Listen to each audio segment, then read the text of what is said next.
Hello, ladies and gentlemen, and welcome to the Lieberland Show. I'm your host, Adam J. Carswell, joined today by the man, Killer Cam, also known as Cam Ivan, a fellow Lieberlander. Cam, how you doing this morning, man? Hey, well, good morning, Adam. This guy got me here at 7 a.m. Had to walk 30 minutes to meet him at his office. But this is the very first live in-person Lieberland interview, so happy to be a part of it. As the kids in the crypto world say, this is our first IRL interview in real life for the Lieberland Show. And I might recycle this on my personal podcast as well, Dream Chasers. Little plug here. You can go to dreamchasers-ix.com, dreamchasers-ix.com. Check out that show. But I don't think I've done, you know what? I've done a couple IRL interviews, but it was a long time ago. So it's time we recycle this energy, have some fun, talk some freedom, and see where it takes us. So a little bit about Cam. If you could just kind of bring our audience up to speed. How did you first begin your Lieberland journey, man? Yeah, okay, good question to start. So I was on your show a number of months ago. Actually, the last time I was on this show, November 2021. It was actually almost a year ago. was it Maybe, actually November? it might have been October. Ooh, It might have been November actually. It was about a year ago. Yeah, about a year ago. Interesting. So actually, yeah, you can check that one out. It's a good one. Wow, it's been a while already. Well, anyway, last time I was on the show, we did it remotely, and I was in Serbia. So that was quite the experience. How my Lieberland journey started was moving to Europe last year in May of 2021. I'm sure you remember, Adam. Yeah. Canada wasn't the most friendly place to live back then, as if you're a Canadian.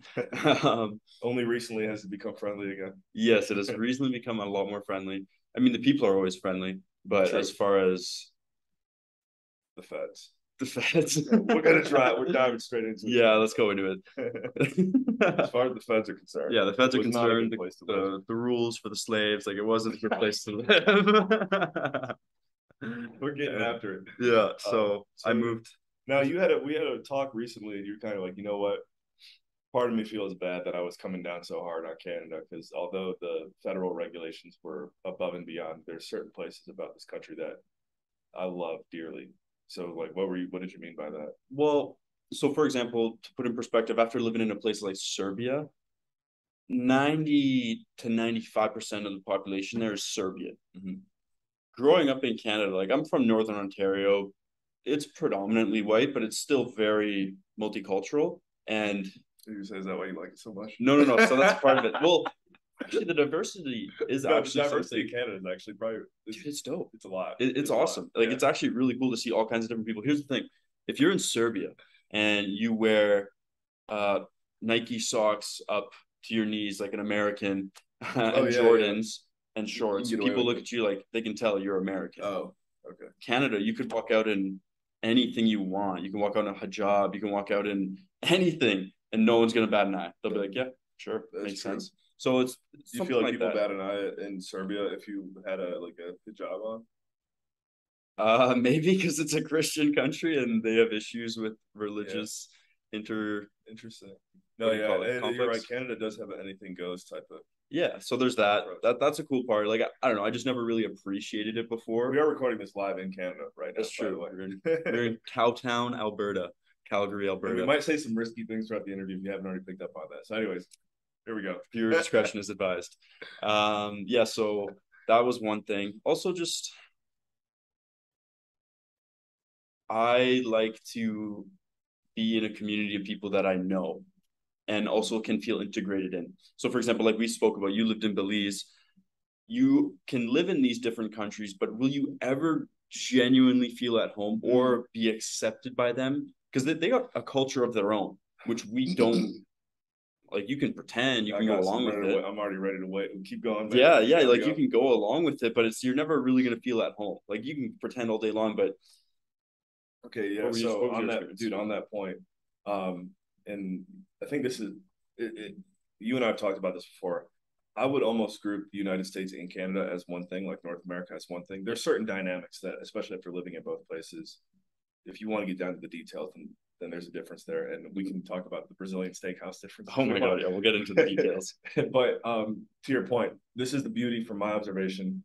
And look, I'm with Cam, and I'm probably with most of our viewers here. By no means am I saying how the American economy and politics and how everything's set up, I'm the last person that's going to tell you like, yo, America is the best.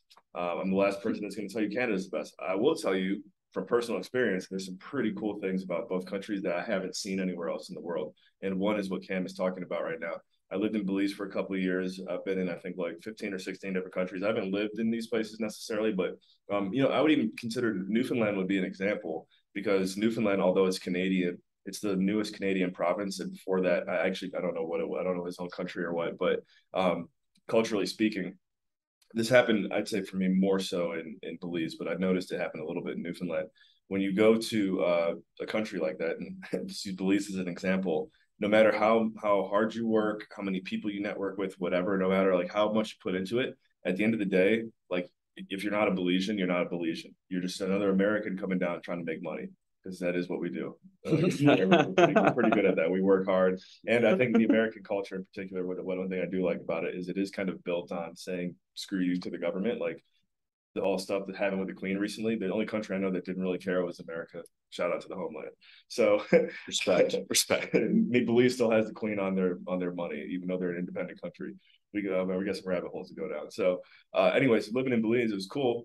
Accomplished a lot in a couple of years there, but like I was always still an American. And then I've noticed helping out some people that I know personally in the U.S. One of my friends who's from Bosnia actually immigrated with his family to the U.S. Been working his butt off. Excuse me, for the past like since 2017, he's been working on getting his U.S. visa because he wants to work in America.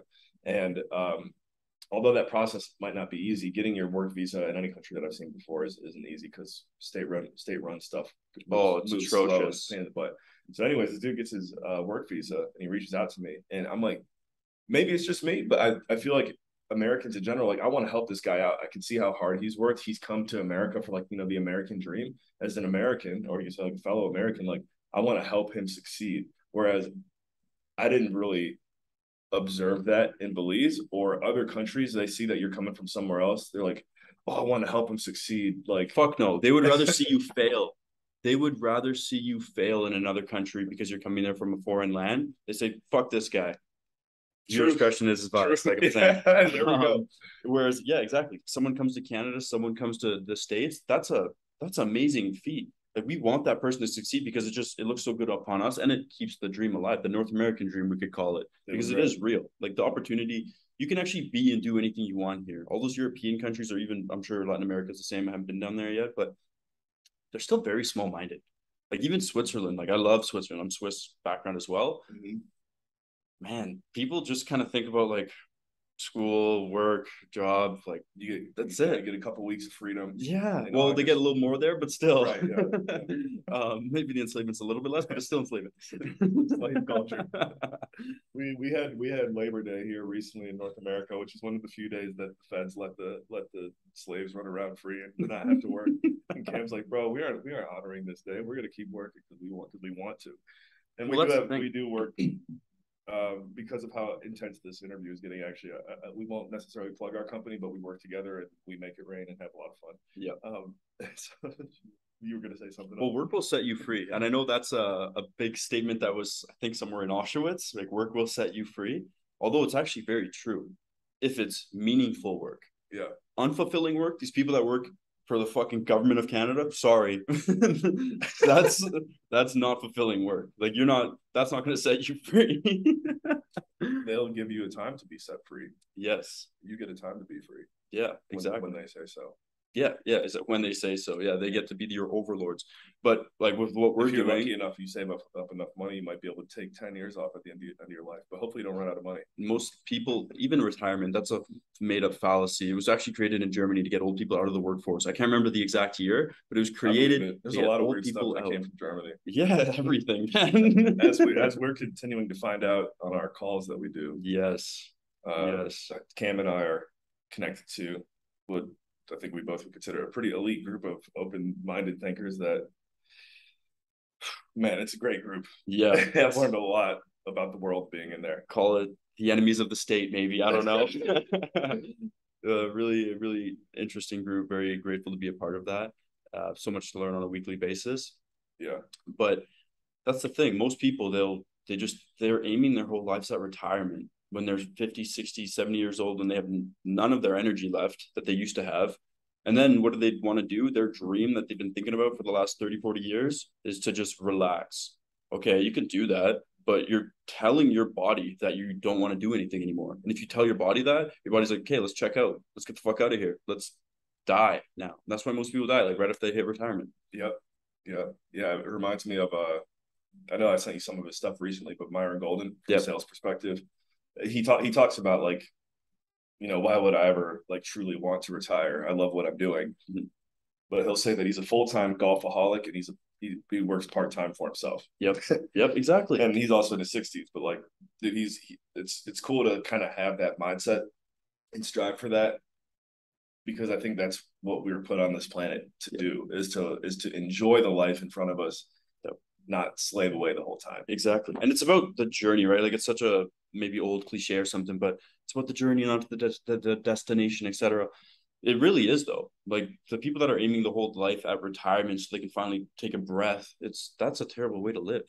When we work together, we have jobs for a company, but a company we believe in, smaller company too, so you feel a lot more entrepreneurial within the company, and it's a great time. Yeah. Like I wake up and I feel fulfilled when I'm doing my work because we're actually growing and we're learning at the same time. Too is at the core of what we do is we help empower entrepreneurs to liberate people in their circles. That's true. I guess it does tie into all of our other belief systems. That way it is very fulfilling. Because that was kind of the mission on why we set out with what we do in the first place, was like, all right, we want to create an environment where our wives can have the option, keyword option, can have the option to be a full-time stay-at-home mom if they want to, or if they want to like work or start their own company or whatever, like just having the option to do so. That's what inspired it. And now we're seeing that happen in the lives of our clients too, where they're getting optionality and like creating optionality for others that are entrepreneurs. Entrepreneurship is the fastest way to financial freedom, folks. I just, after personal experience, I feel like it's hard to argue any other way. And dude, I can't. This guy's as of this recording, he's still 23. That's 23. Wild. I was in Belize when I was 22, getting beat up by the culture. No, they wouldn't let me go. No, shout out to Belize, great country. I love Belize here, and I do have some very close friends that live there from my time there, and I highly endorse going to and even living there. We're just trying to make a point earlier. When you come in somewhere as the American guy or even the Canadian guy, you're right. I think they'll be nice at first, but then once they see the trend of success, they might actually want you to fail. Well, think about it. Even in your family unit or your most inner circle, when you start to really change your life and want to start a business, people start to treat you a little bit differently. Like it's it's cute, it's fun, it's nice, good idea. But when you're really serious and you're making very big life changes in order to accomplish that goal, people start to turn away a little bit. They get a little cold, they get a little icy. And that's the same thing in those countries too. Like, oh, you're a tourist, you're going to come visit. Cool. Nice to meet you, whatever. You're here to do business. You're trying to take food out of our mouths, like that type of stuff. And it's weird. As opposed to in the US, they would see it as a contribution to the economy and to the world, or to the entire country. Yeah. Canada as well, I'd say. Yeah. Yeah. I think that, I had a thought there on that, but basically I think even if you go to some of the countries that we're referring to, there could actually be some, what do you want to call them, capitalist societies out there. I mean, that's really what it comes down to. I think the most capitalist societies are the North American ones. Those would be the ones that would encourage like highest and best service gets paid the most.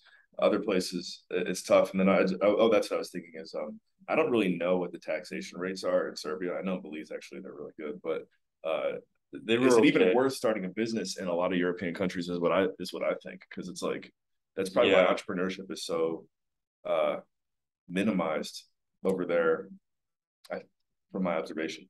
Is because if you start your own business, you're still paying the state 60% of what you make or whatever. To put it in perspective, at least this point, if you had an investment fund in the US, it's more beneficial for you as the fund manager.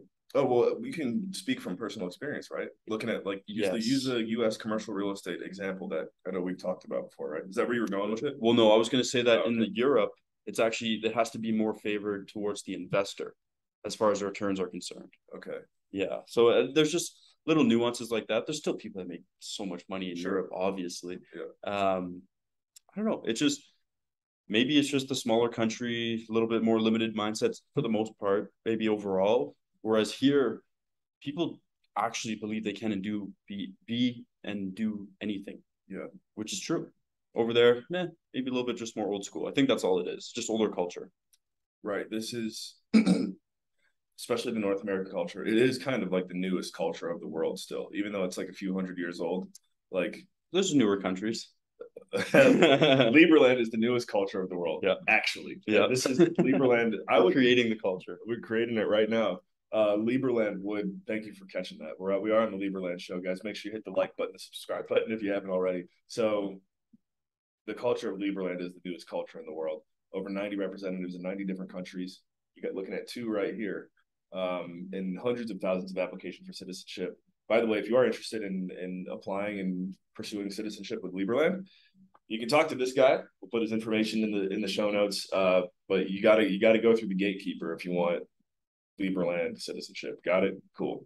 So the new, aside from the Liberland culture, what I think actually I say this all the time on the show too, is what we're seeing with Liberland now is a kind of a rebellion against the system, similar to the rebellion against the system that North America went through, whatever, around like the 1600s, which it was like, hey, I'm tired of all your controlling BS. We're going to go across this water and start our own life.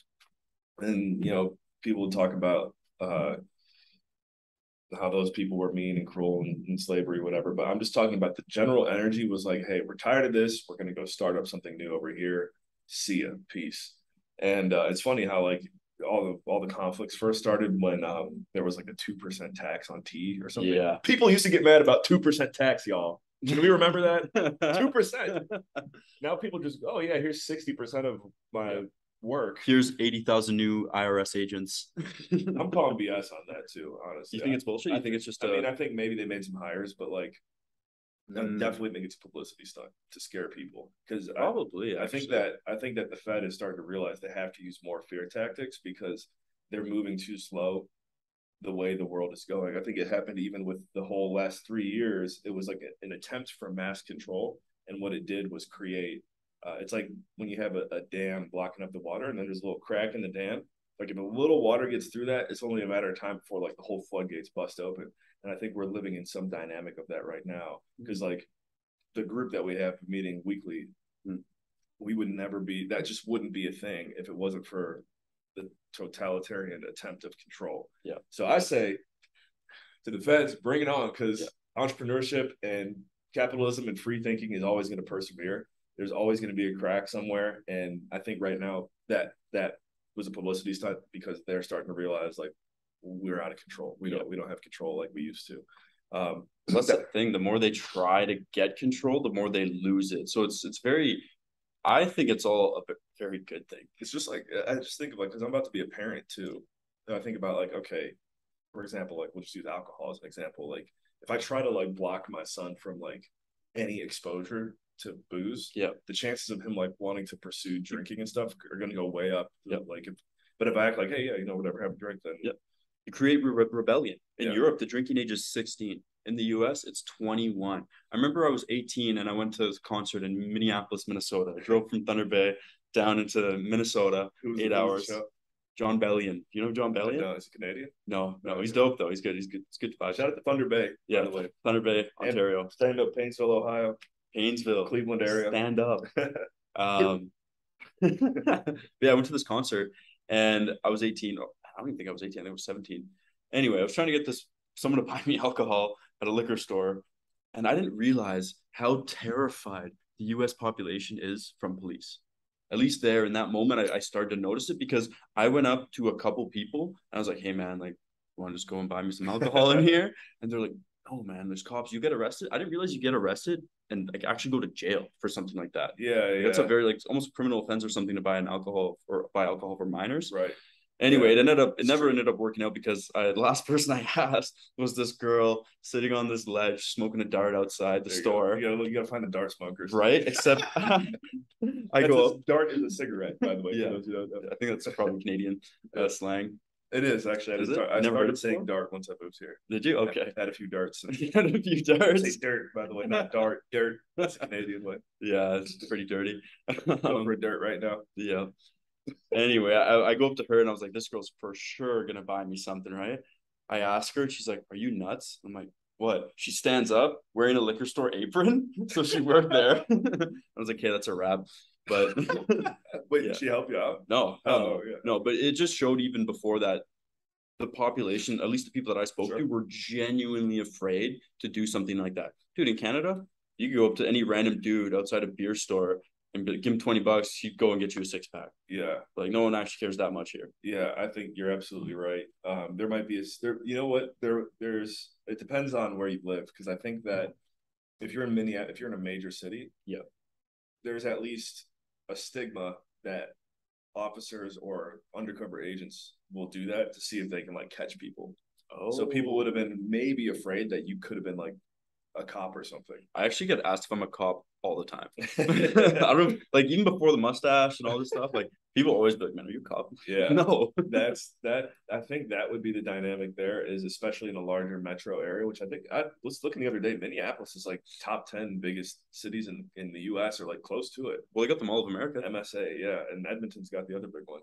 I haven't been there yet, but anyways, I'm willing to think that that was part of it. Is they could have been afraid that you might be setting them up. It's possible. And then I think if it were to work in the U.S., where you'd have less resistance would be if you kind of go out to the boonies where everyone knows each other. Oh yeah, and then they'd be like, all right, well, obviously this guy, and I think living in Newfoundland as well, where it's a smaller population, I think you could get away with it a lot easier. Now the drinking age is also like 18 or 19 or whatever. Yeah, some provinces are different. Some of them are 18, some of them are 19. Yeah, I think it's 18 here in Alberta. It's 18 here, actually. Yeah. I was talking to a kid the other day who turned 18. He's like, yeah, I'm starting to go out partying. I'm like, oh yeah, I forgot Alberta's 18. Yeah. So we're coming to you live from Calgary. I don't know if we said that. I know we said Canada. So yeah, Thunder Bay. I don't know. It's like it could be also a factor of it just being everyone knows each other a little bit more. But got 100,000 people there, but it's a very remote town, so there's no big cities for 8 hours any direction you go. Oh wow. Yeah. Okay. It's very, very isolated. Shout out to one of my favorite artists, by the way. I think I told you, Coleman Hell. Do you know Coleman Hell? Of course. From Thunder Bay. He's from Thunder Bay. Yeah. Two Heads. Yeah. Was one that was like, and actually Two Heads was a banger. And I noticed I love that song, and I never heard it on the radio. And then I heard it on the radio a lot when I moved here. It's like, okay, Canada's supporting their people on this one. So Two Heads, and now, of course, I can't think of the other ones, but the Summertime album is fire. And I just listened to Take Me Up today. That's actually one of those older ones. Thunder Bay's got some studs. Yeah. Do you know, have you heard of Live Nation? I have. It's like a some type of music platform. They own entertainment. Like they own Ticketmaster. They own all the big artists like Rock Nation, Jay-Z. Yeah. That's an off-brand of Live Nation. Like it's underneath Live Nation. Oh, really? Yeah. Okay. So Live Nation owns entertainment. Live Nation's from HQ's Thunder Bay? No. Okay. The CEO is from Thunder Bay. Okay. His name's Michael Rapino. Drake shouted him out in a song. Pound Cake. I say no, I definitely don't like it, but yeah. Yeah, just fun facts. Yeah, that's good. That's good. Got some animals. Canadians have some good cultural influence around the world. Yeah. I used to hate Bieber back in the day, but I actually like Justin Bieber a lot now. I think he received a lot of criticism in his life at a point where it's like no one knows what it's like to have 3 billion people watching you. So especially I don't 15, 16 years old. Yeah. Unlimited money. Dude, I think we would all mess up. Unlimited money at 16 years old. Go. Yeah. Yeah. So Drake is someone who I could just never wrap my head around it. It's funny because like I was doing I did a live Twitch stream in New York City when I was at the NFT festival there, and there was this guy who came up, and me and my buddy, we were streaming, and he was like a guest on our show, just like a pop-up guest who was like in the crowd. And I say like there's a bunch of people watching, there's probably like 10 people watching, but he came up and he starts talking about Drake, and I said I would lived in Canada, so he's like assuming that I like Drake. I'm like, bro, honestly, like, why not? You don't like Drake? Nah, I don't. I think that there's too much of an angle of him playing to now. Again, I'm from the suburbs, right? So I'm not acting like I'm from the hood. My dad is from the hood, but anyways, I think Drake tries to play like the hood angle a little bit too hard, where it's like, bro, you're from Toronto, you're from Canada, like this is and I've just seen the whatever you want to call it African American culture in Canada compared to what I've seen in the U.S. and it ain't even close. Like if you want to be hard, Yeah. you want to be a thug, like It ain't Compton in fucking Mississauga. I mean, you could make like I feel like Toronto might be the Some areas for closest sure. thing to like thugging, Yeah. but it's Cleveland, Detroit, New York. I mean, it's because of like the history. Like there's whatever you want to call it, like African American culture of inner city stuff is like it's been around for centuries now. I just can't speak for Canadians. So when Drake, tries to act, I mean, shout out to him because he's insanely successful, and I feel I don't even want to give him like much more camera time because that's how much True. I'm not a fan. True. But True. I just got to say, like, um, just not a fan. Just not a fan. Fair. Oh, and I Respect the think opinion. sometimes people will assume that I like him because I'm mixed and I also live in Canada. So I'm always a stigma fighter. People always thought, and this is the thing in the U.S. I'd say all my people of color in the U.S. By the way, I'm half Slovenian, half African American. Half Slovenian? Yeah. Oh shit, I know Dobro, that. dobro. Dobro.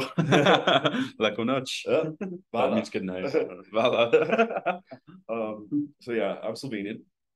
But anyways, having having melanin in your skin, being black, half black, quarter, whatever, even down like my son's probably gonna face it too. We'll see actually. He's probably gonna be pretty fair skinned.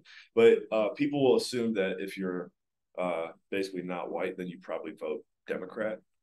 That's the assumption. Yeah. And so especially when Obama was running for office, I was like screwed. Like I would just people just assume that I would be voting blue in the U.S. I guess it would be red here in Canada. And I've always been a stigma fighter, and I get that from my dad. Definitely. Shout out to Papa Carswell, who I would say, I've interviewed a lot of people on this show, and the common trend that I've seen for free thinkers is they got some inspiration from their father. Like that, I actually just got goosebumps saying that. And I remember you saying something like that. I was like, how did you start thinking free? And you're like, well, my dad used to say these things. And my dad has always been, I would say my dad's been necessarily like an anarchist or libertarian. He's actually getting more into it now, thanks to your boy. But he was always like, I'm not going to let, it's like the Martin Luther King approach. It's like, let people judge you based on your character rather than the color of your skin. And he's always just exemplified that brilliantly. And I'll leave one more story here because I see you got some more stuff. But my dad goes into the inner city sometimes and speaks to young African American kids that are struggling that want to get pursue entrepreneurship. And he had a moment recently where he's just kind of like, all right, everybody's kicking it off like, all right, everybody here, raise your hand if you ever been discriminated against before. And like, everyone kind of, well, not everyone, but from what I've heard, like it seems like everyone raised their hand, right? And then my dad's like, okay. He's like, how many people in here have been told, I'm going to beat your ass because it's black before? No hands went up on that one. My dad's did. He's like, there has never been a better time in this country for a young black man to be successful. And I got to validate that too.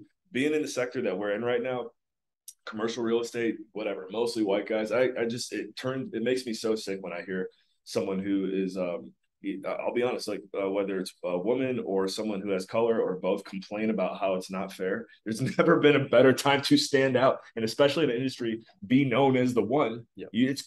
If you're known as the one, like sharp black dude, you're gonna go way farther than like an average white guy. Yep. So anyways, that's not exactly what my dad said to the group of kids, but he's like, yo, if you think someone's like treating you some way because of your color, like throw that out of your head, pull your pants up and get to work. So it's a limiting belief they're putting on themselves. Yeah, and you know what? And it's kind of like an illness. It's like a sickness, right? It's a victimhood mentality. Yeah. So I guess you can't be too hard on people who are thinking that way. But it's victimhood though. Yeah. I mean, I understand. I don't know, man. Dude, like it's actually an advantage. Like I would genuinely say it's an advantage, like you said, because you can stand out in some of these industries that maybe they are predominantly white still. Okay, go stand out and become the one. Like you just said, be known around the entire industry. You can change the face of the industry by becoming the best version of yourself. Totally. And actually, it's funny. My dad has a funny story. He was a medical sales rep in the '90s, and there was pharma. For pharma, yeah. I think Naperson was like his main thing that he sold. But he was for Northeast Ohio. At one point, he was like, sales rep of the year. And there was another black guy on like their sales. There's probably like 20 of them. There's another black guy, and he said that again, to his advantage, he would walk into places, and sometimes people would think he was the other guy, but but because they would think he's the other guy, they would still show like a celebrity feel to him. It's like, oh, it's Stanley. Stanley's here, and Mike's like, at least he's not just some random guy walking in. At least they think that he's someone's like, actually, I'm not Stanley. I'm Mike, but hi, how you doing? We want to buy some product, you know? Yep. So like even that, people could complain that like that is like racist or whatever, but it still gave him an advantage anywhere that he was like, you know, yep. Him and the other black guy, like, hey, all right, let's go get him today. Yeah. So, well, it's the dualities of the world. You could either look at your scenario and see things in complete as disadvantages, or you can see them as advantages. It's complete dualities. It's really just how you look at it. The world's completely mental.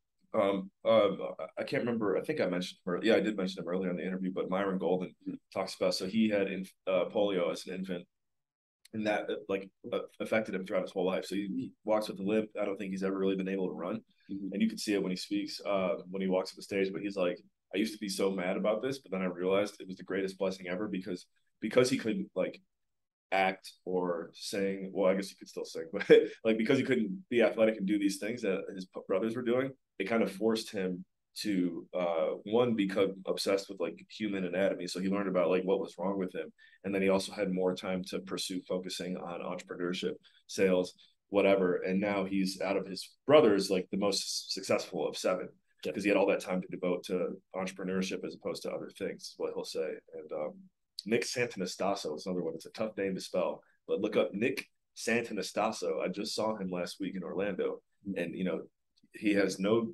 legs, like torso up, one arm, like one finger, multimillionaire. Yeah. So that's the beauty of this game. It doesn't matter what you look like. It's how you use this. Yep. That's the beauty of entrepreneurship, which is another reason why it's the fastest way to financial freedom. And we want to liberate more. Hopefully we're helping liberate you right now. You don't want to kill us too much right now. Well, and financial freedom, the only purpose of it is just freedom at the end of the day. Like the money itself, it's all fake. It's fake money, it's paper. It's just that freedom aspect that gets you out of the system. Yeah. Or at least focus on things that you like to do, things that give you some level of growth and self-actualization. Yeah. So currency is fake money. Yes. Excuse me, just burped. I downed some coffee right before the interview. So currency is not money, and a lot of people think that, and you just kind of refer to that. So let's go down that rabbit hole. What do you qualify as real money? Real money. Like, what is real money? Well, as Robert Kiyosaki would say, gold and silver is God's money. Yeah. But even that's all, everything that has values and meaning. It's just the value and meaning that we place on it.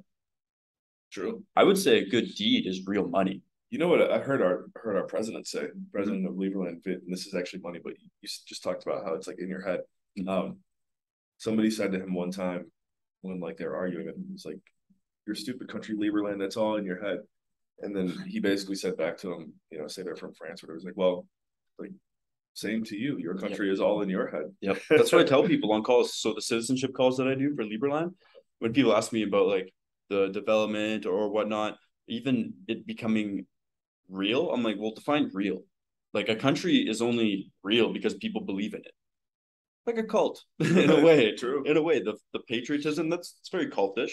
It can be a positive, can be a negative. It doesn't always have to be a negative thing.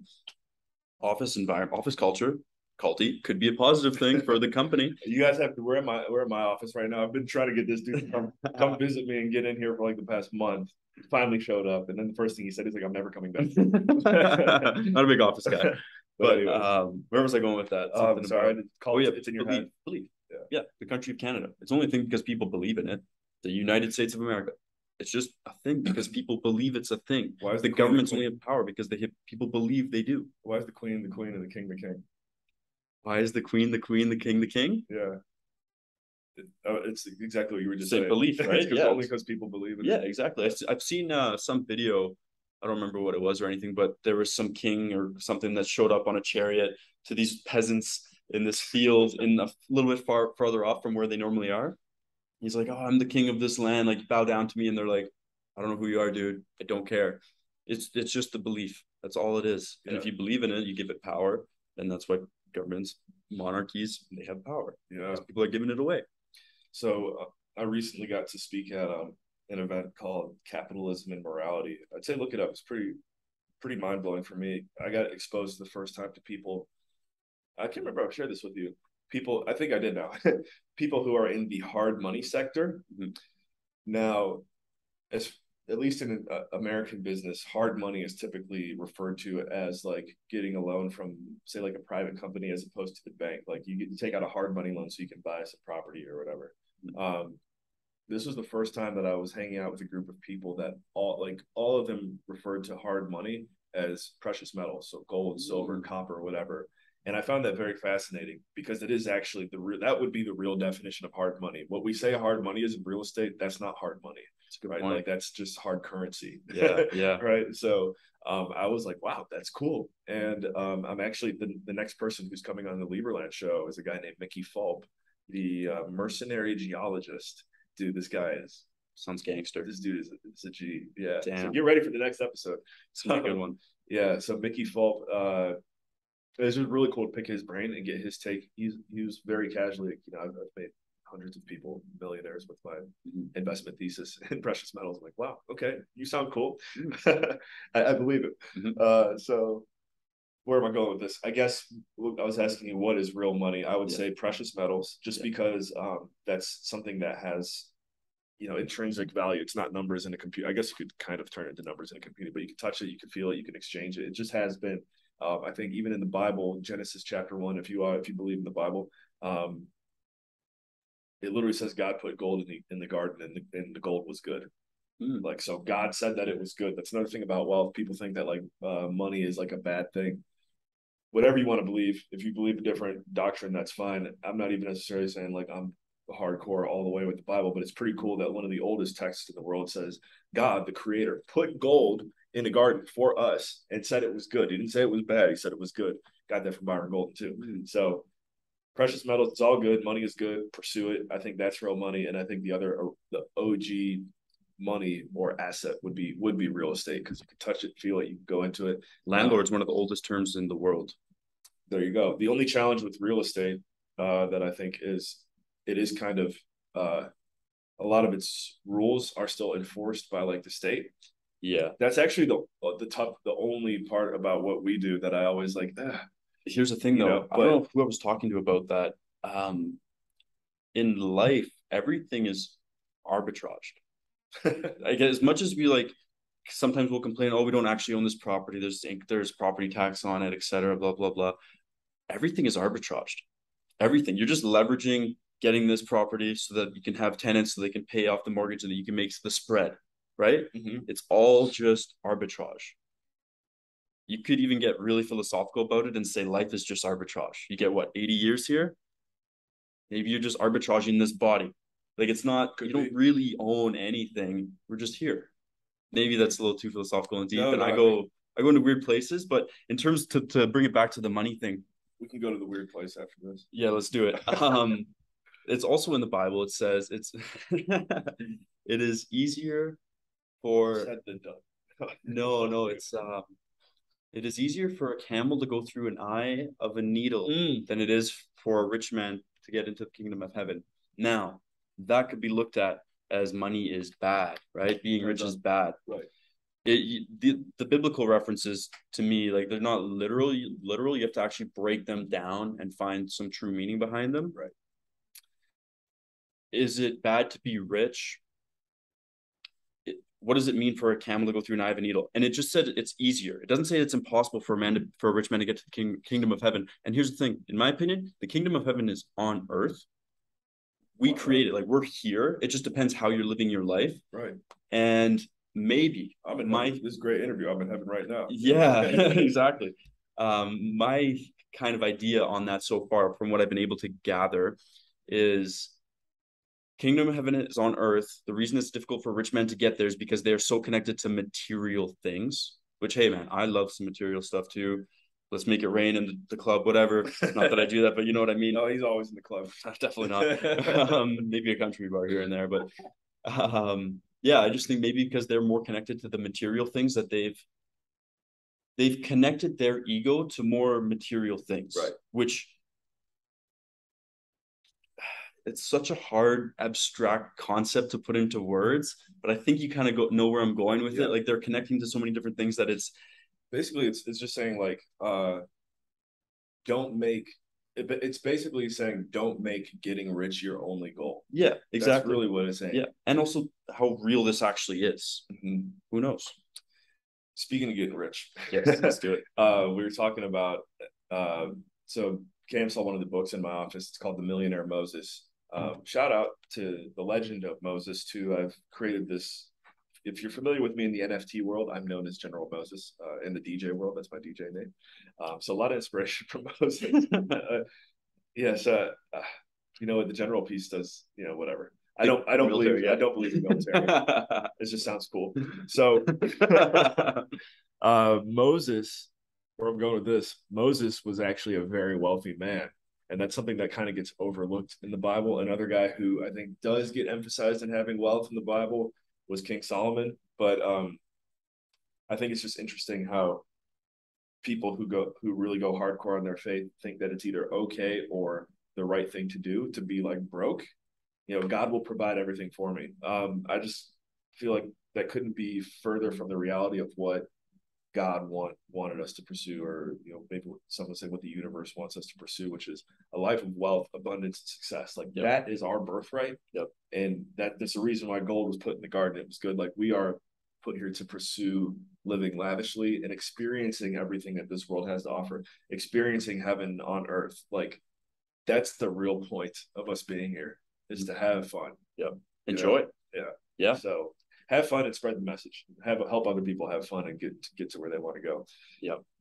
And back to the currency thing. Currency, it's a current. It's energy. It's electricity, right? It's energy. That's all it is.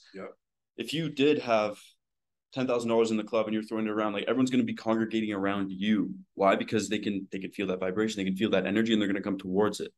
It's all it is. Wow. The people that are the richest in the world, they've just mastered how to attract money to them through energy. That's all it is. It's a transfer of energy. If I gave you $50 right now, you'd kind of be like, oh, like you'd feel a little boost, right? Because we attach so much to it. If it didn't mean anything to the beliefs of the people around, if I showed you a nice fresh Canadian $50 bill with whoever's fucking faces on it, so we're gonna have a little bonfire. It would mean something to you slightly because we place value on it. So all it is a current. It's all in your head. Energy. It's everything's in your head. The world is mental. Hermetic philosophy talks about that. We should convince the world to think that monopoly money is real money. You know, see what happens. Man, we fucking use monopoly money every fucking day. Did you know? Check out, everyone. Make a note to check this one out. Stop right now. Write it down. I'll do it with you. Mike Maloney is his name, and he does a great series on money. It's called The Hidden Secrets. I hope you're writing it down with me right now. Make a note. Come on now. Secrets of Money. And you're not going to be able to see this on the camera, but there it is. This is actually when I first started really going down rabbit holes and seeing what reality is. That was one of the first series I watched. It's like a 7 or 8 video series. Actually, I think he's added a little bit to it.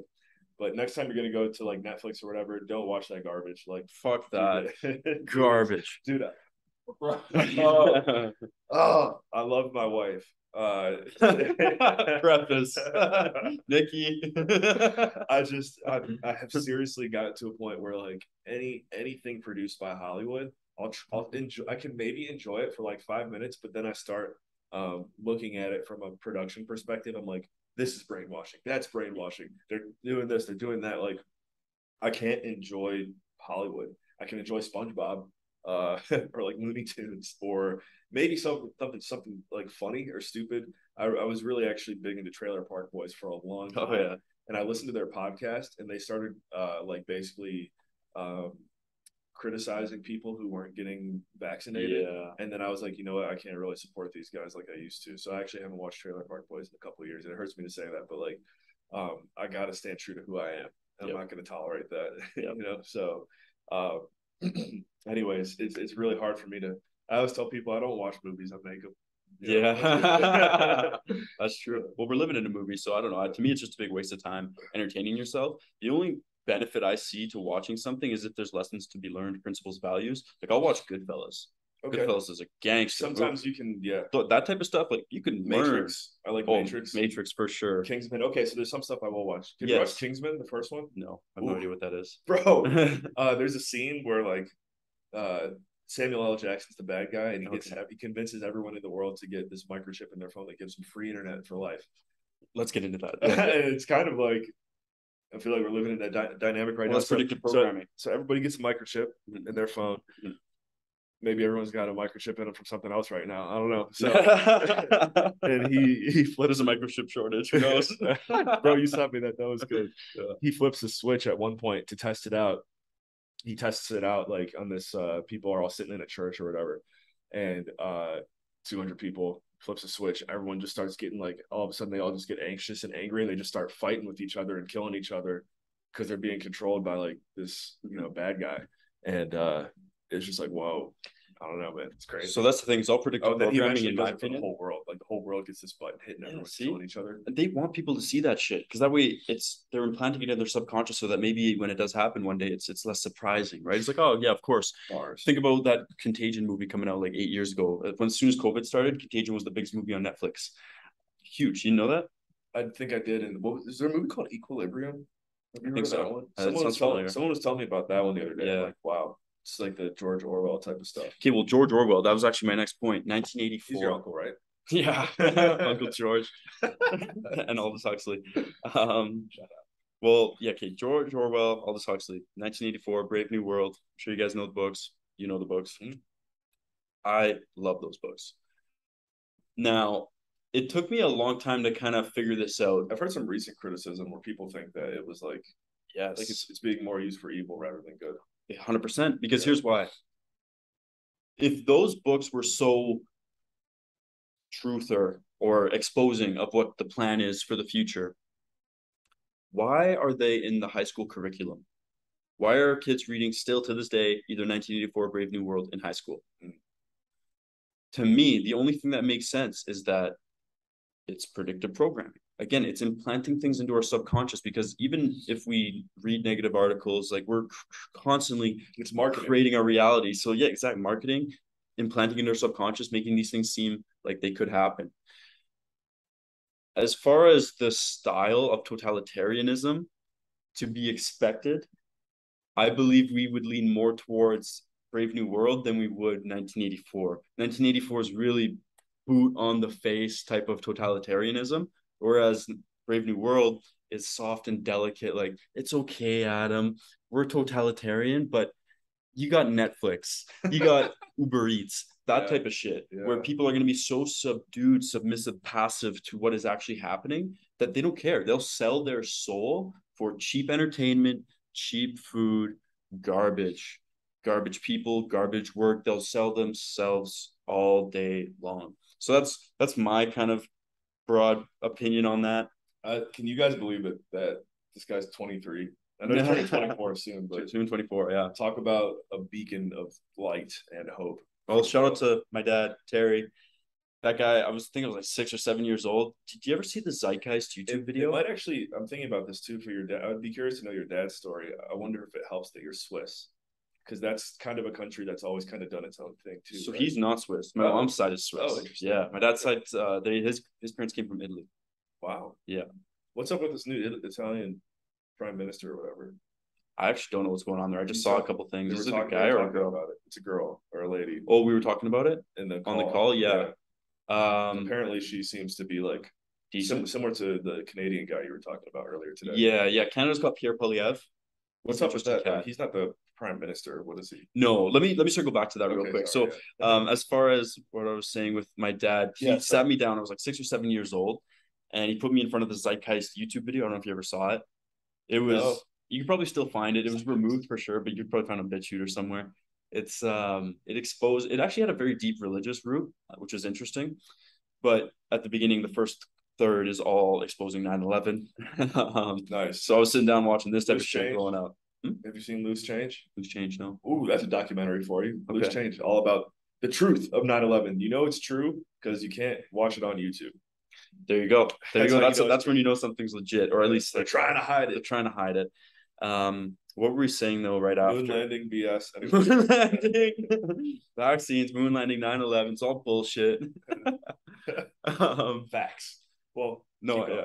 going. What were we saying though right before I had to come back to that? That you're the man. That too. No, no, your dad's something about your dad. Yeah, but you were saying something about we're talking about The oh yeah, Pierre Poilievre. Okay, yeah, who is so that? he's not the prime minister. He's the chief of the opposition, whatever. He's the leader of the opposition. So he's the conservative leader right now. He just got voted in for the leader of the Conservative Party, and then if there's an election in Canada, he'll be running for prime minister. Got it. Here's the thing: Canada has many parties, but the three most prominent are the Conservatives, the NDP, New Democratic Party, the Socialist Party that's really for the working class. Right, yeah, NDP is a little bit of a Trojan horse. Scumbags. And then the Liberal Party, which we all know and love.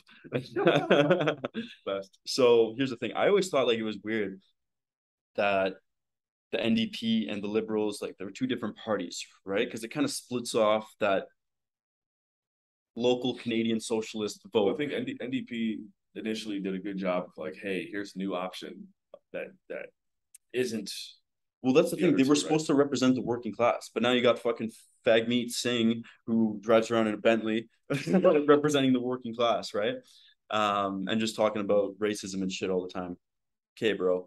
But anyway, the thing was it splits the vote from the liberal kind of people in Canada because there's two parties that are very similar, man. There's not big differences between them. But then I realized actually what it does is it kind of takes more votes away from the conservative side, which fuck the system anyway. Fuck the conservatives, fuck all of them. I don't care. But they now, because of the way Parliament in Canada is, they need the majority of Parliament to be on board for an election. The Liberals have a minority government currently.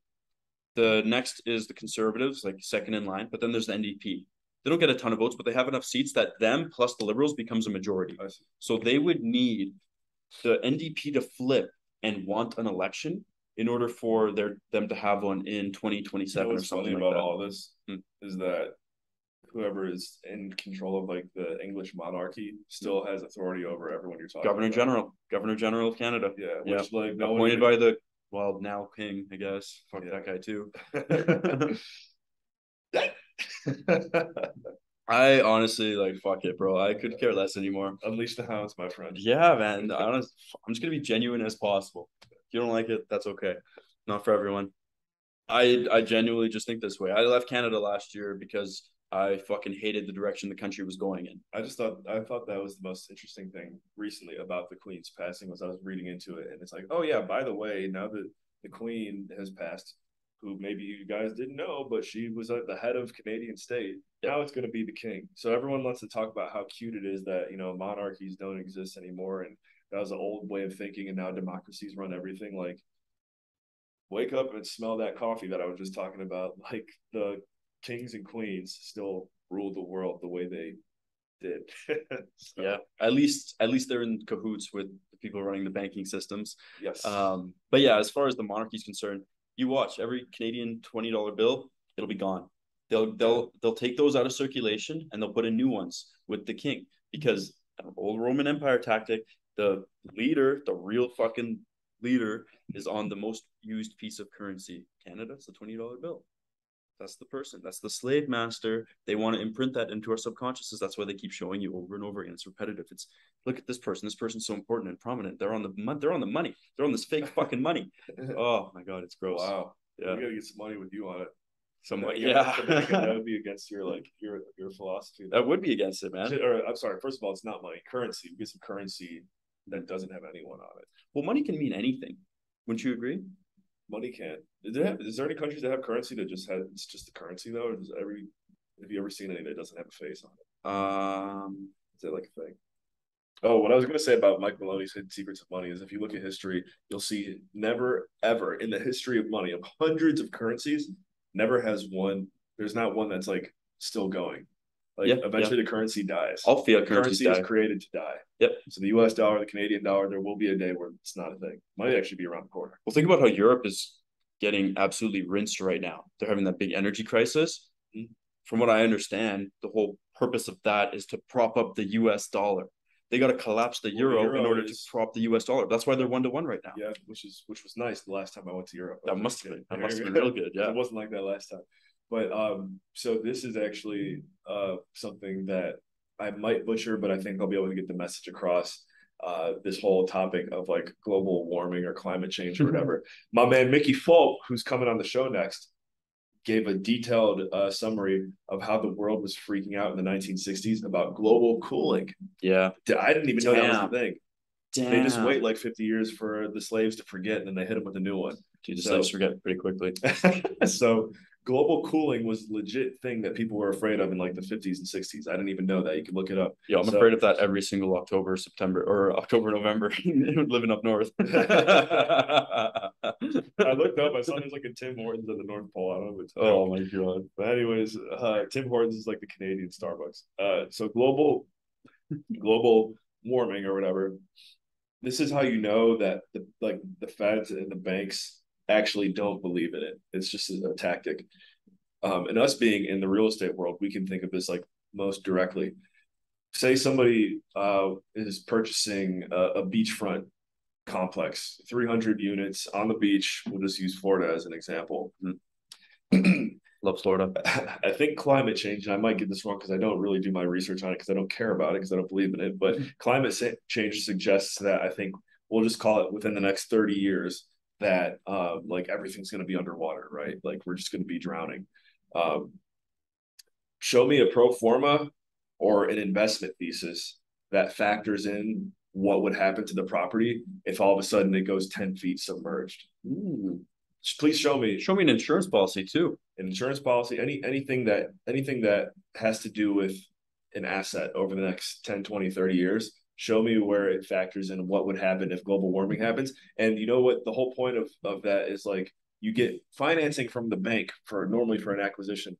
And a bank's not just going to give money to whoever. A bank gives money to someone or loans money because they plan on making money back on that interest or whatever. So it's not, first of all, it's not easy to get a loan normally. And two, like a bank is in the game to make money on you. So if they thought that your property was going to be submerged from global warming, they wouldn't give you a loan in the first place. Yeah, that'd be part of their underwriting. Right. At least be in the underwriting, right? So all the major banks around the world, anyone who's in the world of investments, I would say someone who's truly savvy and sophisticated would read between the lines and realize this is a massive scam. Yeah. If you're not someone who's frequently investing in hard assets, commercial assets, you probably wouldn't really even think about this. Yeah. So it just shows like when that's all I need to know to be like, yo, this is some type of tactic. And the main tactic here from my observation, I got this from the creature from Jekyll Island. Great book. I was gonna bring that up. Shout out to G. Edward Griffin, had him on my other show one time. There's a society called the Club of Rome. Yes. And I don't even know if that thing still exists. It might, maybe different form, whatever. But their whole thing was like, how do we create something that makes humanity think that they're their own enemy? Mm-hmm. And that's how they came up with the whole climate thing. And guess what? The climate is actually always changing. Always. Right? Always changing. Is it man-made? And even, like, I don't know how deep this goes, like, as far as, like, factuality or anything, but, like, when people are like, I don't think littering's good as far as like keeping the streets clean and everything. I like a clean city, but everything we have came from the earth. Like every fucking thing we have came from there. No, there was no asteroid that came and was like, hey, here's plastic. Make sure you don't leave it somewhere bad. Like obviously it takes a lot longer to disintegrate or whatever, but I don't know. That's just my point. But G. Edward Griffin's Creature from Jekyll Island is a must read book. That is insane. How the depth that he goes to in that book. And you're so right about the climate change thing, because they can't really prop up different countries with wars and everything because people don't really buy into it now. And also because travel is so easy, most people have visited Europe. They don't want to go to war with Europe. Like they know people there, or at least are connected via internet, so Instagram, etc. True. They need an outside enemy. They need a virus. They need climate change to keep people distracted and looking outside of themselves, and also angry at themselves and their own people, their own No, I was gonna say tribe, but you get what I'm saying. Yeah. Humanity, their own race, humanity as a race, as is my opinion. That's the only race. It's fucking humanity. Yeah. Um, Amen. and yeah, and again, it gives people a reason to congregate and protest together. Don't you just love it when there's protests on Parliament Hill in Ottawa, Canada? Fucking change this, Trudeau. Like, come on, it's not doing anything. Especially at least the climate change, like the BLM, all those ones were like, oh yeah, we're gonna do so much. What is it? There's nothing at the core of it. No, You know, no, it's just trying to empower, especially the younger generations who are no actual direction in life. They say, fuck, I can actually be a part of something that means something now. Yeah, but you're being given it's this the collective. exactly. You're given this false narrative to feel like you're empowered now. And it's just them manipulating you even more. I feel more empowered not standing in the going street there. going like this, but it's like, Yeah, for what? exactly. Like, just because someone told you to do it. Really, Exactly. I mean, if you look behind the curtain, there's the other stigma or saying where it's like basically like the left eats itself. Yeah. And from my observation, it's pretty accurate. Yeah. Like there's a show that I know someone who it's a podcast that they like a lot, and it's way more left leaning. And it's funny, like they get flagged all the time by their own community for like saying the wrong thing. Yeah. You know, like that doesn't really happen to like Rogan, for example, because most of the people who are tuning in, they're with him, they know what they're getting into. Up. But like the left, even they're like they turn on their own people. Like, oh, he said this one thing, I'm going to report him to YouTube or whatever. It's just funny how the left totally eats itself because it never ends. Because now it's not trans women that's like the most significant thing in the world. Now it's like minority trans women or like straight trans women. Like I don't fucking know. Like it's never so ending. Many different classifications. Oh, exactly. They can't. It just it has to fail, which is fine. That's and again, even all this pushback, like the reason we're on this weekly call that we do is because of COVID. Like I think COVID is the greatest thing that ever happened. Believe it or not. I remember you saying that. I think it's awesome. I'm very grateful for it. It changed my life. It took me out of the hamster wheel. I quit my job. I broke up with my girlfriend. I left the country. So that was great. More people saying that. Yeah, that was the greatest thing. Honestly, it is because in many ways you're right. And even the challenges that we face with totalitarian governments. Wouldn't be sitting here, right? Exactly, we wouldn't exactly. Like I started. Which, by the way, guys, you have to pick up on it. Like this dude is he is a hustler, young hustler to say the least. Like we work together now, but that's purely on the fact that like he was like I want to do this. Like there's so many people that would have the opportunities that he had and just like forget about it or whatever. Like Cam. He's creating his future basically. So I appreciate that. My pleasure. Well, as when you brought up the story of Genesis earlier, God put Adam in the Garden of Eden to work. He put him there to work. Why? Because it gave him meaning. His role was to tender the Garden of Eden. But anyway, what were we saying right before that? Well, actually, that's something else that I've heard Myron say, and I might not get it directly as well, but he talks about again in the Bible, something about minding your business is referred to in the book in the first chapter of Genesis, which is to your point, and also why we do see traditionally a lot of Jewish folks successful in business, successful in entrepreneurship, because they understand the core principles of the Bible or Torah, which is like God put us here to like create our own kingdoms, right? Our own businesses. So in many ways, yes, we've been put here to work. And I also heard this on someone else's show recently. Man, I talked about it in my own podcast. I can't remember who, but I think it was like the 1800s in like early 1800s in America. Only 5% of the population, and I guess whatever we'll say excluding slavery, but only 5% of the population worked for someone else. So 95% of the population was self-employed. When back then? In the early 1800s in America, statistically. Interesting. And it has completely flipped to the other way around. Yeah. Where everybody works for someone. Well, yeah, now they want people to be on living wages. Like the purpose of a entry position job is to learn, to gain competence, to become better, and then to move up. If you're gonna work at fucking McDonald's all day I mean, in Canada, you'd make like $16 an hour probably at this point. But like in the US, it's probably 7 in most states. Like, what do you expect? Like, why should they give you a living wage? That's the other thing too. There's so many people that don't want to work now because of what you're talking about. That's why I'm calling BS on the IRS agent thing. I'm sure that they hired some people, but like to be an IRS agent, not only do you have to be able to work, but like you probably got to be a little smart too. there's so many people sitting. You might be a little generous with that Maybe I comment. am being a little generous. Maybe actually, yeah, I take that one back. You actually have to be really dumb. So, anyways, I know too many people and circles personally where like either someone doesn't have a job or someone's maybe looking hard for a job or they don't want to work. So for them to just be like, oh, we just hired 80,000 people, I don't know, I ain't buying it. Yeah, true. But Again, fear tactics, right? another thing I always like to plant out there. It's literally hidden in plain sight, and people don't see it.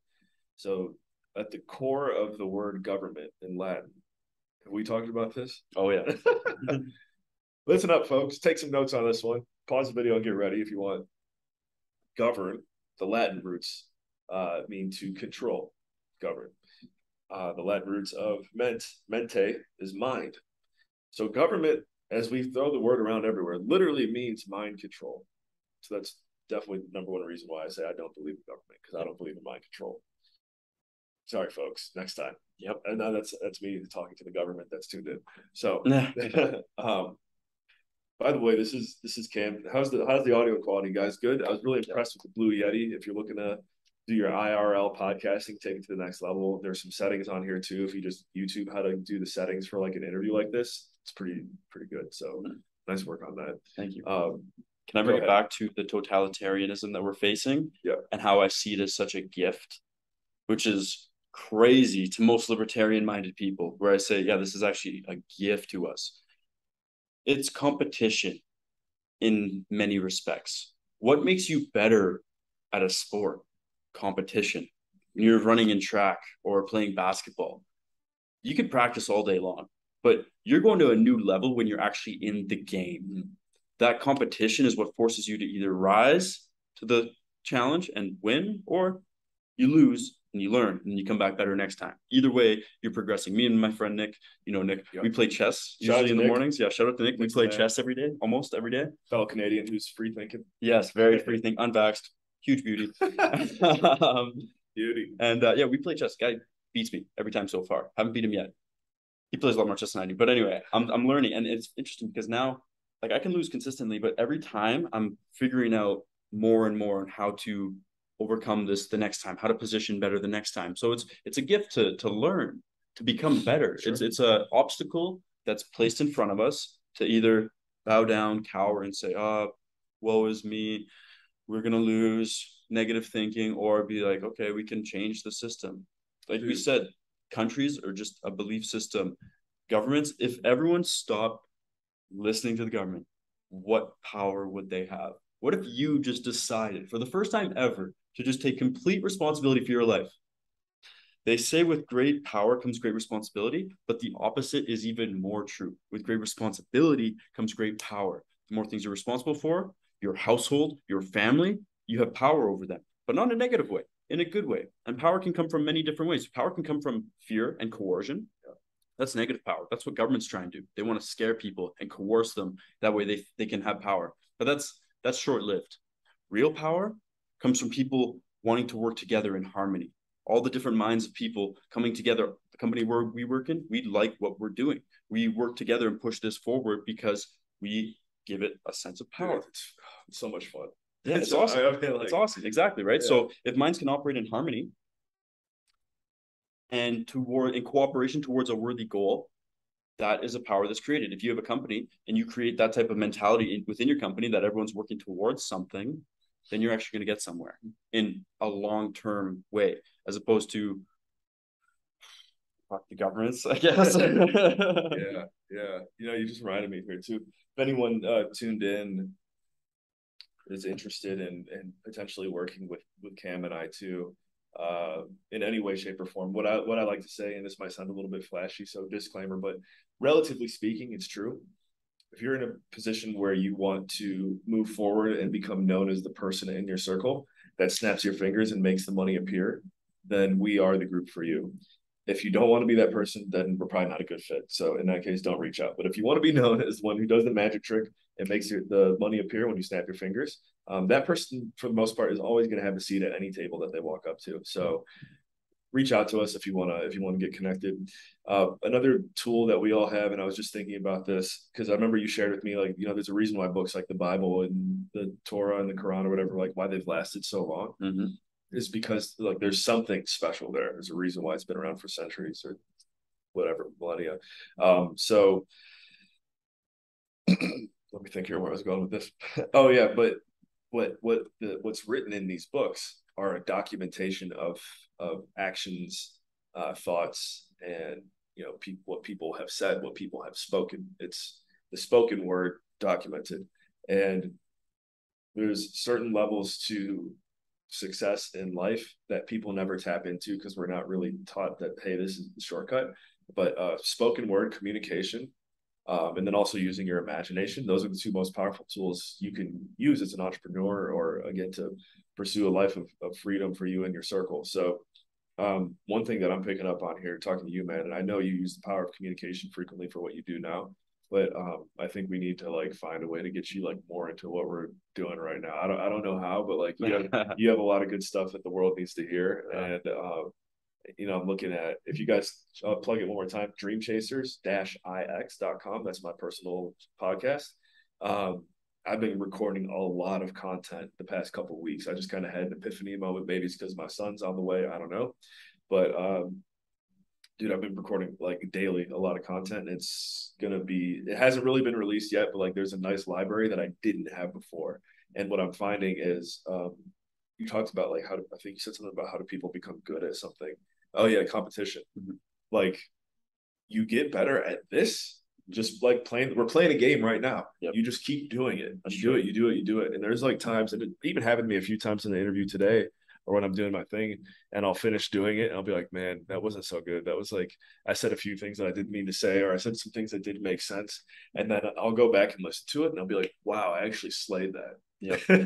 So yeah, it's like this psychological hurdle I think that we all have to face. And I just couldn't encourage people enough from personal experience to pursue leveraging your voice in a documented way. And a shout out to Alex Ramosi. I know we listen to his stuff a lot. He's on a mission to build this $1 billion business, and he talks about how he's like, man, one reason why I'm documenting my journey on his podcast, great podcast called The Game, is because he's like, how cool would that have been? And I'm not that big of a fan of Jeff Bezos, but he's like, how cool would that be if like, Jeffy B was recording himself. He's like, hey, this is day 37. I'm wrapping up some boxes or whatever. Like, there's no documentation of his journey. And at the end of the day, it's all about the journey. The story is what sells people, So what are your thoughts on that? One of my favorite books, business-wise, not that it's business lessons, but business story. And I believe you can take a ton of lessons from a story. Shoe Dog by Phil Knight, the co-founder of Nike. Okay.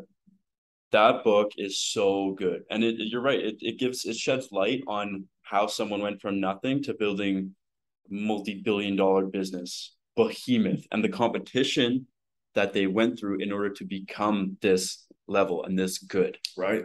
Because Nike wasn't always the Nike that we know now. Dude, they started off, the first name was called Blue Ribbon. The company was Blue Ribbon. That was his first name. And all he was doing was importing these other shoes that were called Tigers from Japan. Eventually, Tiger. Yeah, exactly. Arbitrage, right? Eventually, Tiger cut them off, and they had to start making their own shoes. And the show goes on. But yeah, as far as documentation, you're right. Might do something there in that route at some point. Yeah, I think so. I mean, honestly, what I like to do is the voice memo app on my phone. Hey, actually, I'll do one right now. It's like Inception. I'll do one within the interview. This is gonna be fun. And then I have something about Nike, and I know we got to wrap it up here soon. Yeah. But hey, and now we are live recording an episode for the Lieberland show, and this is an Inception moment. We're literally live recording the interview. I'm here with Cam, Ivan. I think I talked about this in my last clip, actually, guys. Definitely make sure you check this one out. It's going to be fire. We might even repurpose it here for Dream Chasers. So just talking about the beauty and power of documenting the journey. Can't emphasize it enough, guys. Like, this is the key. This is the secret, the fast track, whatever you want to call it, to get to where you want to go. And obviously, I can only speak from personal experience. But if you want to do it the way that I did it, it's a lot of fun. Highly recommend it. Ladies and gentlemen, document your journey. And this is a kick in the butt for my fellow accountability coach, to hold him accountable, to have him start doing the same thing. All right, cool. Back to the Lieberland show. So you just save that and then you upload it? I save it, and then I've been emailing it to myself and then moving it over. And then I just realized I have a Google Drive folder that I send it all to. So I'll just do it right now. I hit upload,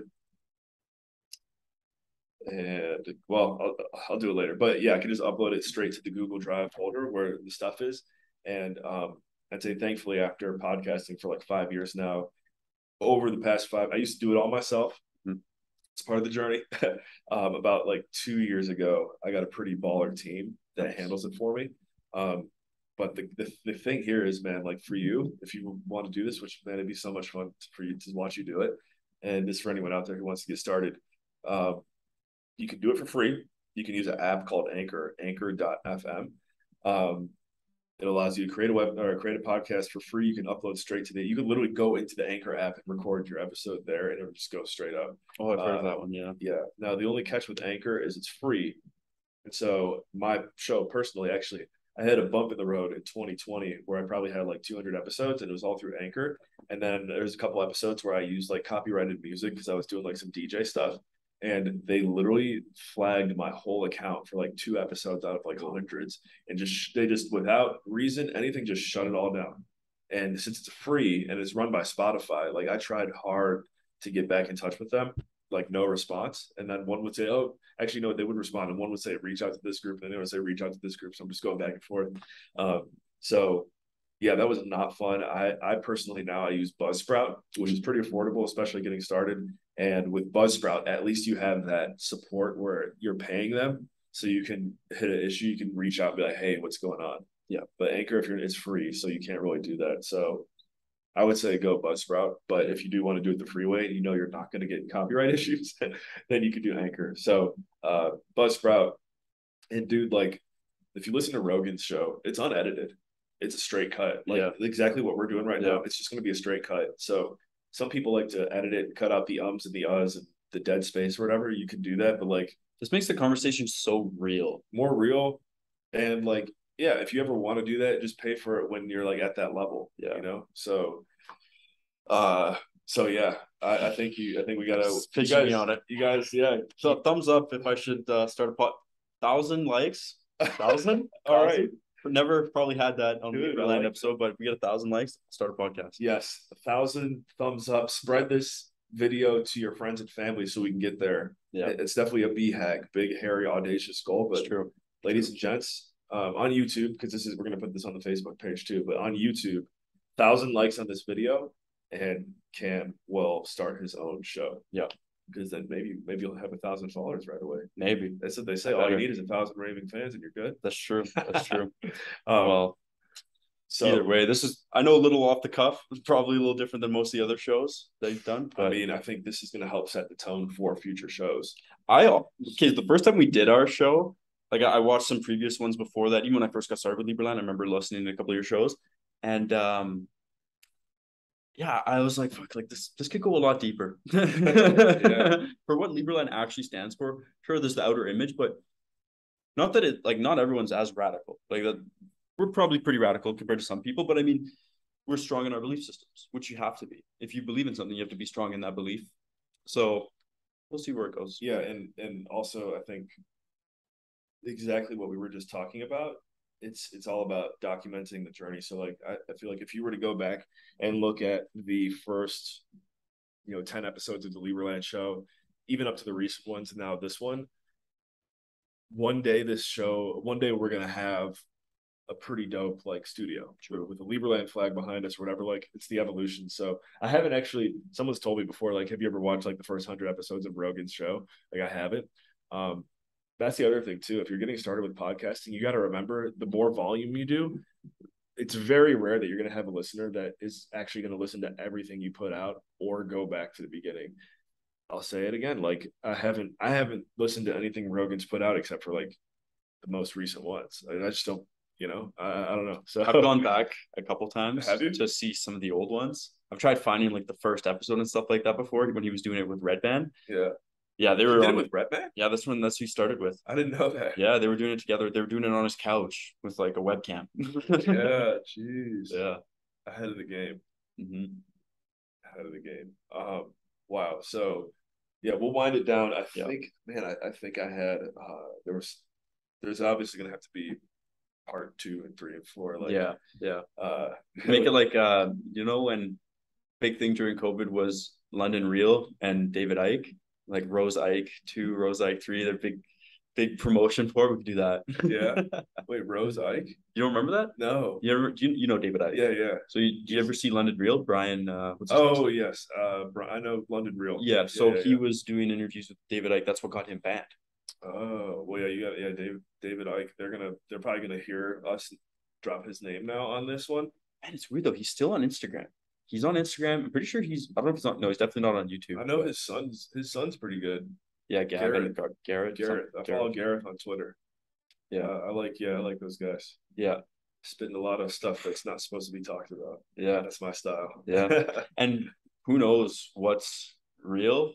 It's at least thought provoking. Right. You need to provoke yourself to think something different. So yeah, you got to try. We'll throw the disclaimer on it again one more time here as we end the show. Like, these are simply our thoughts, our opinions from our experiences living this beautiful life that we've been given. And in the great words of Matthias Desmet, who came and spoke to our group, and he was on the Lieberland show, I think maybe right before this one, actually. Yeah, I think his one was the one before this. The only way that we can create a better future for us and our circles. I guess we talked about a lot of ways to do that today, but it resonates down to the core of what Cam just said, is like, we're just two guys here speaking our truth. Yep. And when you can speak your truth and stand by it, that's when the magic happens. Yeah. So you need open discourse. You need debate. That's the only way to find the truth. We're talking to find the truth. We're a little biased because we're probably on the same side, but that's how you find truth. Maybe we're wrong about everything. Maybe you working for the government. Probably, maybe you're right. Maybe going to I do have climate change protests using your fiat currency. Maybe you're right. Give you the benefit of the doubt. Maybe you're right. You never know. Maybe they're right. Could be wrong. Maybe. And that's okay. That's the other thing too. Yeah. Always reserve the right to change your mind. We're human. I always fucking reserve the right to change my mind. And I swear a lot. So off the cuff this one. All good, man. It's more relatable. Yeah. And actually at Orlando last week, and I promise this actually does happen on a lot of podcasts, especially like this, like they try to end it. Yeah, we're like trying to wrap. We do need to though. We gotta wrap. Garrett J. White is his name. Have you ever heard of him? No. So I would say he's pretty hardcore on like people coming to the light through God, through Christianity, which I'll be honest, I've kind of lived that life my whole life. Being in that circle turns me off a little bit because it can actually divert some people from seeing some of the truth behind Christianity. Mm-hmm. Like when you see that, it's like, all right, well, like some people just write it off. It's a shame, but whatever. That's how it is. So, but it was really cool to see someone for the first time. Like, dude, he's basically like a hardcore Christian that was like dropping F-bombs like fuck this and fuck that, like on stage. Yeah. It was like, whoa, like people's minds were like blown. Yeah. But it's cool because it was like authentic. That's the thing. Someone's being real if they're dropping that many swears. Yeah. Maybe. Yeah. It's I think it's like, or resonates somehow. It's someone that you're right. And I'd say it's someone being themselves. Exactly. That's how he wants to do it. Yeah. And that's his way. Cool. You're doing it your way. Yeah. I feel like out of this whole interview, I'll probably throw like 2 or 3. Yeah. Just to show that I'm real. Yeah. Yeah. Shit. That'll be it. So anyways, guys, the number one call to action, as you already heard today, is smash that like button and share this interview with your friends, your family, your circle. I'm taking Lieberland to the next level, and this dude's getting his own podcast if we get this thing to 1,000. So no joke. Spread this message like wildfire. Even if someone doesn't have a chance to listen to it, just be like, hey, watch this video and hit the like button because my boy Cam's about to make a podcast. Yep. And email me at citizenship@lieberland.org if you are interested in becoming a citizen of Lieberland, like we gratefully are. That's a great final call to action. I try to keep it to 1. I learned that from Uncle G. That's true. Grant Cardone, he's like, give the people 1. It's true. But we'll give you 2. So that way, if you can like the button, like it, and then email Cam citizenship@lieberland.org. Like, bro, I'm ready for the show, man. Yeah, I looked at it as your call to action and mine. Okay, all right, cool. There you go. Yeah. 2. We're good. That's 1. You guys know what to do? One more time. Like the video, shoot him an email. and we will catch you in the next episode. Thank you for tuning into the Lieberland Show. I'm your host, Adam J. Carswell, joined by the man, Cam Ivan today. Cam, thank you for investing your most valuable resource with us here today, your time, your energy, your focus. And thank you. Same goes to you guys listening. Thank you for your investment in the show today, too. Thank you, brother. Yeah.